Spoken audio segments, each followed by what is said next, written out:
The French Quarter of New Orleans hummed with life. The scent of bayonets and chicory coffee drifted through the warm air, mixing with the salty breeze from the Mississippi. Streetcars rattled down their tracks, their bells clanging, while jazz notes spilled from open doors and busy corners. This was where Leo made his living, his fingers dancing over the strings of his battered acoustic guitar. Leo wasn't famous, but he had carved out a place in the heart of the quarter. Every evening, he sat up near the corner of Royal and Toulouse, under the glow of an old gas lamp.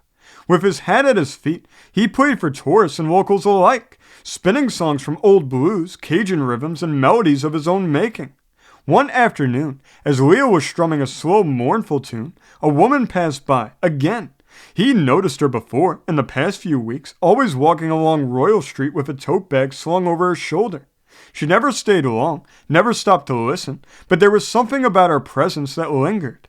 She had dark, wavy hair, the kind that framed her face in soft curls, and a way of tucking a book under her arm like it was a natural extension of herself. This time, she slowed for just a moment, long enough for Leo to catch her eye. She offered a small smile before disappearing around the corner. It wasn't much, but it was enough. Her name, as he later found out, was Vivienne. Leo hadn't meant to follow her, not exactly. He had packed up his guitar after a long evening of playing and wandered toward a familiar bookstore on a whim. Baldwin Co. was an independent shop, wedged between an old praline store and a gallery selling Creole art. He'd been inside a few times before, mostly to browse, though he rarely had the money to buy anything.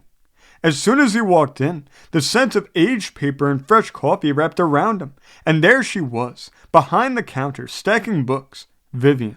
He hesitated, watching as she brushed a loose strand of hair behind her ear. She didn't see him at first, too focused on organizing a display of poetry collections. "Hey," he said, finally stepping forward. She looked up, blinking in surprise, then smiled, the same soft, fleeting smile he had seen before. "You're the guitarist from Royal Street," she said. Leo grinned, guilty. Her gaze flickered to the case on his back. "You play beautifully." He wasn't sure why, but the compliment flustered him more than he expected. "Thanks. And you work here?"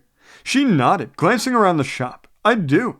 I've been here for about 2 years now. It's quiet most of the time, but I like it." Leo rubbed the back of his neck, shifting his weight. "I've seen you walk by a few times." Vivienne chuckled. "I take the long way home after my shift. I like to listen, even if I don't always stop." Something about that made his chest feel lighter. "Well," he said, "maybe next time you could stop for a song." She tilted her head, considering. "Maybe I will." She did. It wasn't the next day or even the day after, but one evening as the sun dipped low over the city, Vivienne stopped by his usual corner and lingered. She leaned against a wrought iron post, her arms crossed, watching him play. Leo didn't know what came over him, but as soon as he spotted her, he shifted into something softer, a melody that wasn't just for the crowd but for her. He played something slow, something that carried the warmth of a New Orleans evening. When he finished, she clapped, her smile widening. "That was beautiful," she said. Leo gestured to the empty crate beside him. "Want to sit?" To his surprise, she did.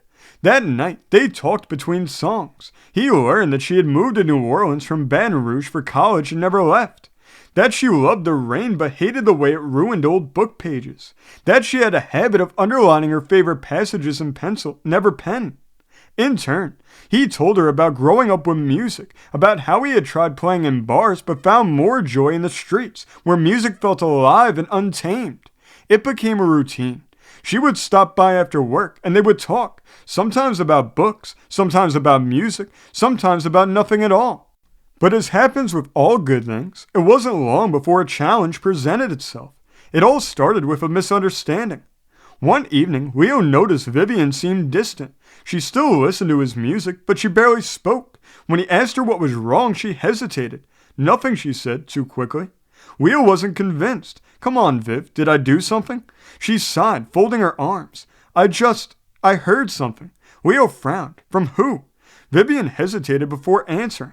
"A friend of mine saw you playing at a bar the other night. She said you were with someone."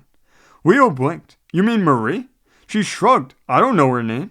Leo let out a frustrated breath. "Viv, Marie's just a friend. She sings sometimes and we jam together, that's all." Vivienne studied him for a moment, as if deciding whether to believe him.